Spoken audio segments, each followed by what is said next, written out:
नमस्कार दोस्तों। आपने अभी तक देखा संस्कृत साहित्य के बारे में कि कैसे समय को संस्कृत में लिखा जाता है, कितने बज के कितने मिनट हुए हैं, कैसे घंटा मिनट और सेकंड को किस किस भांति से लिखा जा रहा है। ये सब पढ़ने के बाद उसका अनुवाद पिछले सेक्शन में दिया गया है, वो कुछ दिन में अपलोड हो जाएगा। उसके आगे अब हम लोग चलते हैं जो प्रत्यय डिफाइंड हुआ है कि प्रत्यय क्या होता है, यानी सफिक्स प्रीफिक्स कैसे लगता है संस्कृत में। जैसे कि मान लीजिए कोई शब्द है या कोई मूल धातु है, कैसे उसको संस्कृत में लिखा जाता है। प्रत्यय का मतलब ये है कि उस शब्द को जाना जाता है कि ये मेल है फीमेल है, किसी शब्द को कैसे मेल फीमेल कन्वर्ट किया जा रहा है। तो ये जानकारी अनुवाद के पॉइंट ऑफ व्यू से काफ़ी अच्छा होता है। तो आज हम प्रत्यय पर चर्चा करेंगे। प्रत्यय है क्या? वैसे संस्कृत में तो प्रत्यय बहुत ज़्यादा पढ़ना रहता है। जैसे इसको 3 पार्ट में डिवाइड किया गया है। पहले है तद्धित, फिर से कृदंत आता है, फिर उसके बाद आपका आता है स्त्री प्रत्यय।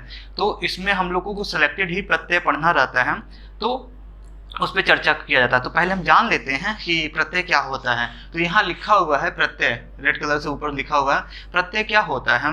धातु या शब्द के अंत में लगकर अर्थ को जो बदल देता है वो प्रत्यय कहलाता है। धातु क्या है? जो कि हमने मूल धातु बताए थे, गम क्या है, फिर से भू क्या है, पा क्या है। आपने वो यदि 43 वर्ड जो थे आप पढ़े होंगे तो आपको मालूम होगा। और शब्द क्या है? शब्द वे होते हैं जैसे कि आपने देखा राम हो गया या बालिका हो गई, या यहाँ पे लिखा हुआ है जन है, निज है, मूर्ख है, नवीन है, महत्तम है, समान, ये शब्द हो गए। तो ये धातु और शब्द में बहुत ज़्यादा डिफरेंस होता है, इसको जरा बारीकी से सुनिएगा। तो शब्द और धातु के अंत में जो लग के उसका अर्थ बदल देता है वो प्रत्यय कहलाता है। यही यहाँ लिखा हुआ है। जैसे कि एग्जाम्पल, इंग्लिश में एग्जाम्पल लिखते हैं, संस्कृत में यथा लिखा जाता है।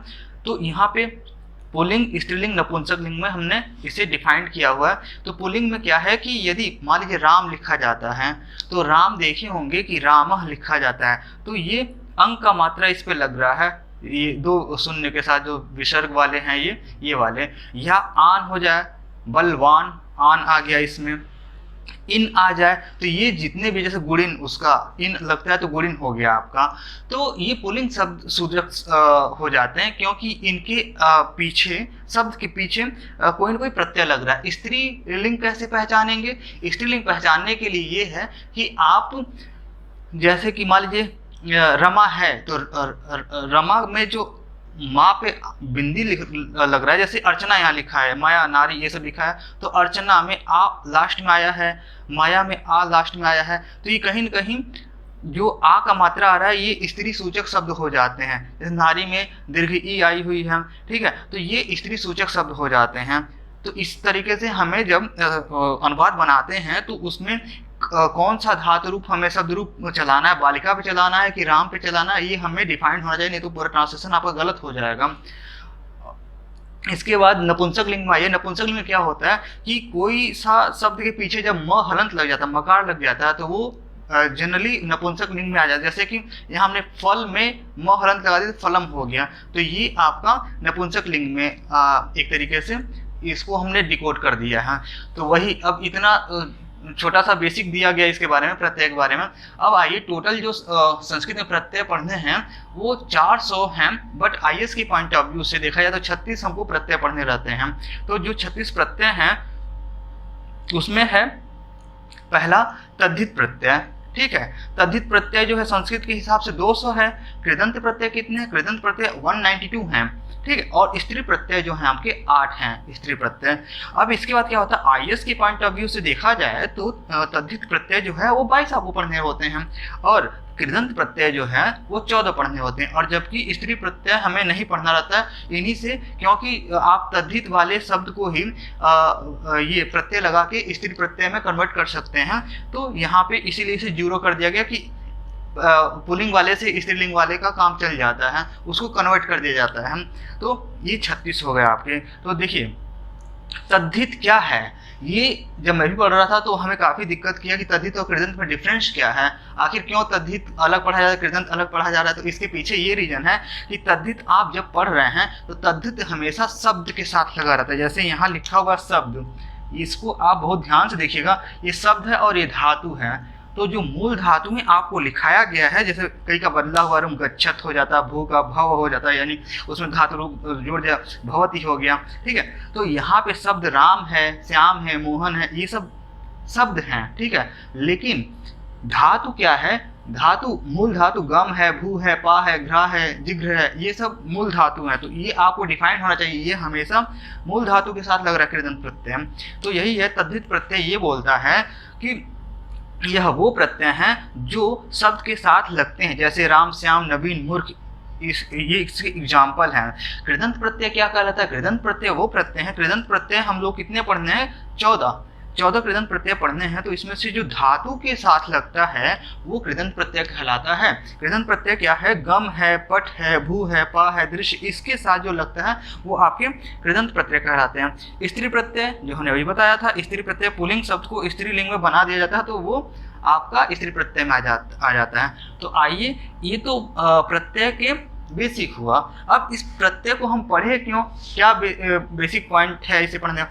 तो जब भी आप आता है एमए में भी अनुवाद बनाने का आता है, यूपीपीसीएस में आता है, आईएएस में अनुवाद बनाने का आता है, तो कुछ शब्द ऐसे होते हैं, जैसे मान लीजिए मोदी, नरेंद्र मोदी का नाम लें, तो नरेंद्र तो लिख रहे हैं तो मेल शब्द का सूचक है, जैसे राम है वैसे नरेंद्र हो गया, क्योंकि लास्ट में अ आ रहा है, नरेंद्र अ आ रहा है, राम के लास्ट में अ आ रहा है, तो कहीं ना कहीं ये मेल सूचक शब्द हो जाते हैं। लेकिन अगर मोदी बोलता है, ई की मात्रा आ रही है, तो ये स्त्रीलिंग का सूचक हो जाता है। तो इसको आप कैसे पुल्लिंग बनाएंगे, लिखते हैं, तो ये प्रत्यय को ही लगा के आप सही कर सकते हैं। अगर आप जैसे मुनि हो गया, मति हो गया, मुनि तो वैसे पुल्लिंग है, स्त्री क्या मति है तो ये स्त्रीलिंग में आ जाता है। तो इसको आप कैसे पुल्लिंग बनाएंगे, ये शब्दों को थोड़ा रूट वर्ड को खेलना आना चाहिए, नहीं तो इसमें दिक्कत हो जाता है कि हम ट्रांसलेशन तो सही बना रहे हैं, जैसे मान लीजिए कि मेल के हिसाब से हमने सोच के बनाया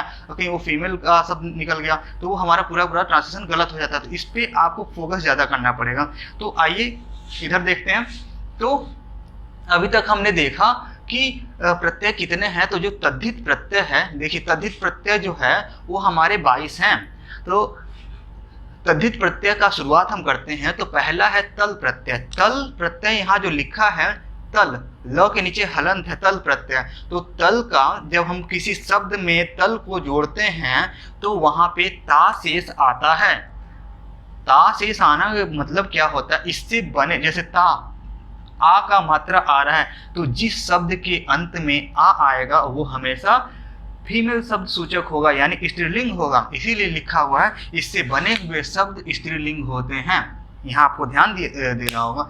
तो शब्द की प्रकृति क्या है, शब्द क्या है, ये यहाँ पे ऐसे लिख दिया गया। इसके नीचे कौन सा प्रत्यय लग रहा है और कौन सा जो फाइनल आउटपुट मिल रहा है वो क्या हो रहा है। तो यहाँ देखिए, जैसे कि आपको दिख रहा है, जन के साथ तल प्रत्यय जुड़ा तो जनता बन गया, क्योंकि इसका ता यहाँ पे आके, ये वाला ता आके यहाँ पे, ये वाला ता आके तल के साथ जुड़ रहा है, तो जनता वहां बन गया।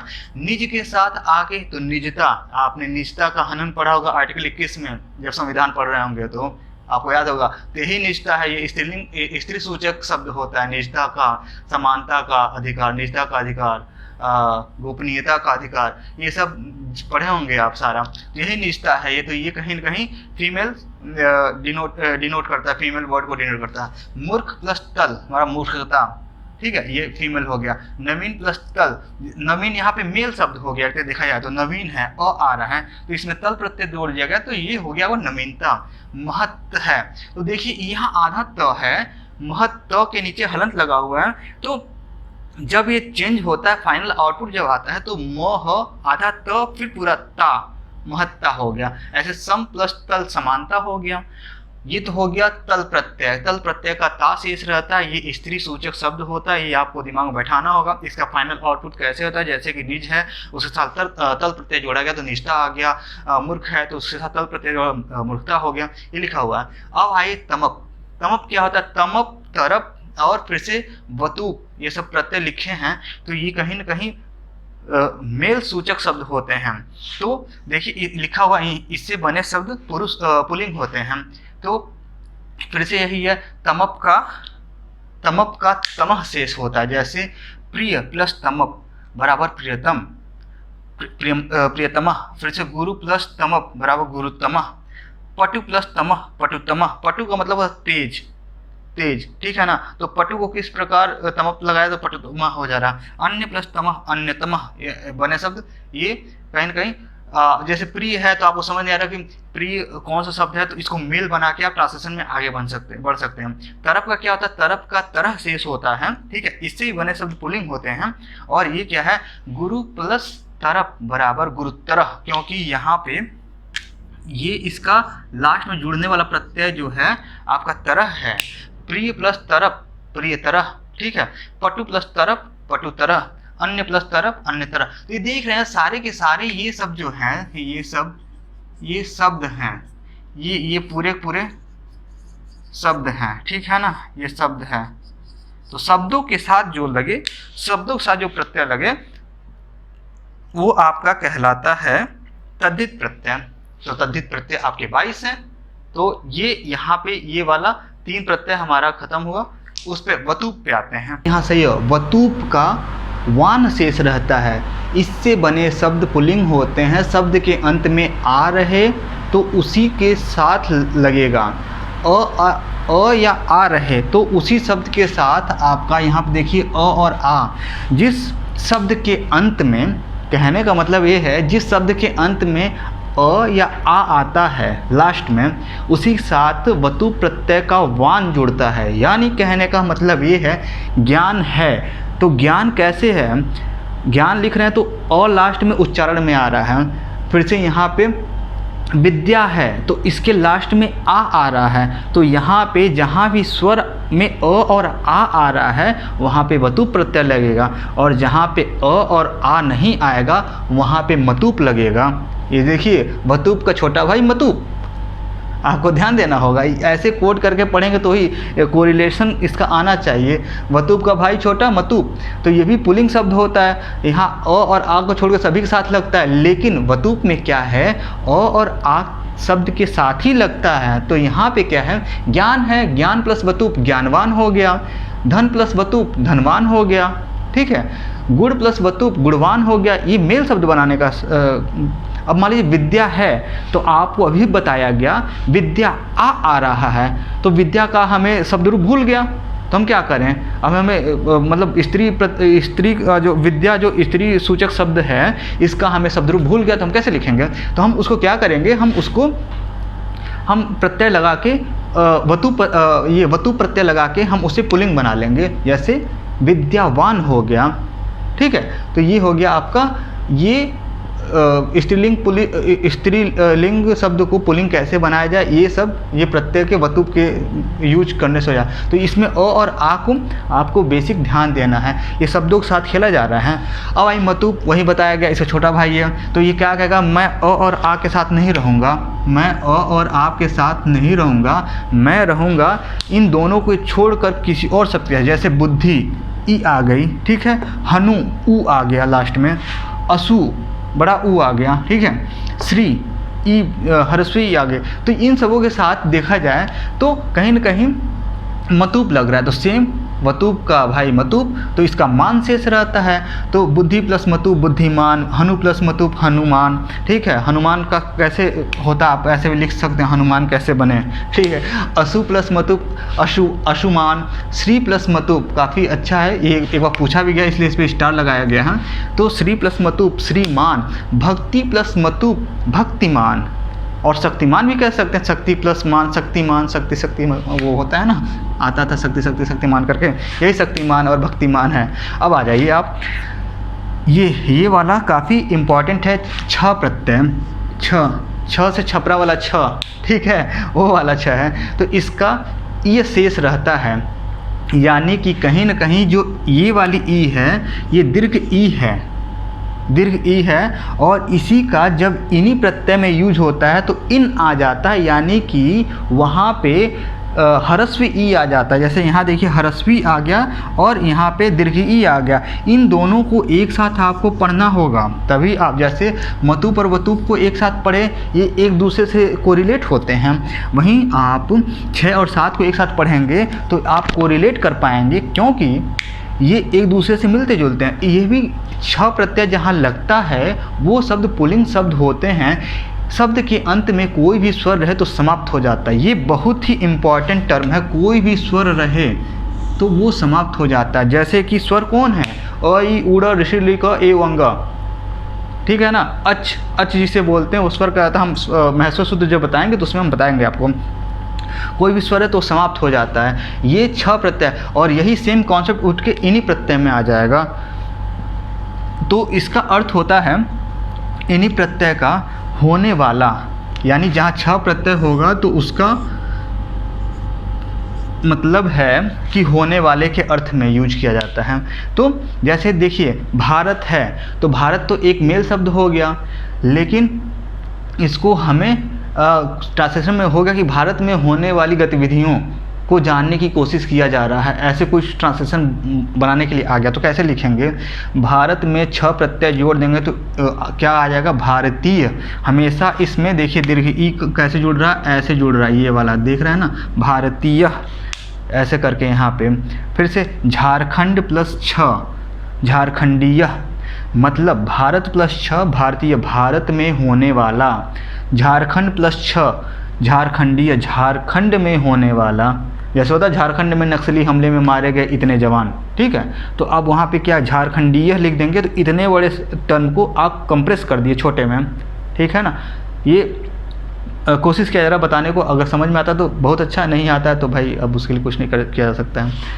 वाल्मीकि है, तो वाल्मीकि देखिए अब यहाँ पे ह्रस्व ई आई है, तो अब इसको यहाँ पे बोला क्या है, वाल्मीकि है। ये बहुत इंपॉर्टेंट, हर बार पूछा, देखिए स्टार भी लगा हुआ है। तो वाल्मीकि है, तो अब यहाँ पे जब छ प्रत्यय जुड़ेगा तो ये वाला मात्रा, ह्रस्वी वाली मात्रा हट जाएगी, यानी वाल्मीक हो गया, ठीक है। और छ प्रत्यय जब जुड़ेगा तो यही ई प्रत्यय, जो छ का ई शेष आ रहा तो इधर से उल्टा लग जाएगा, यानी कि दीर्घ ई हो जा रही है, तो ये वाल्मीकिय हो गया।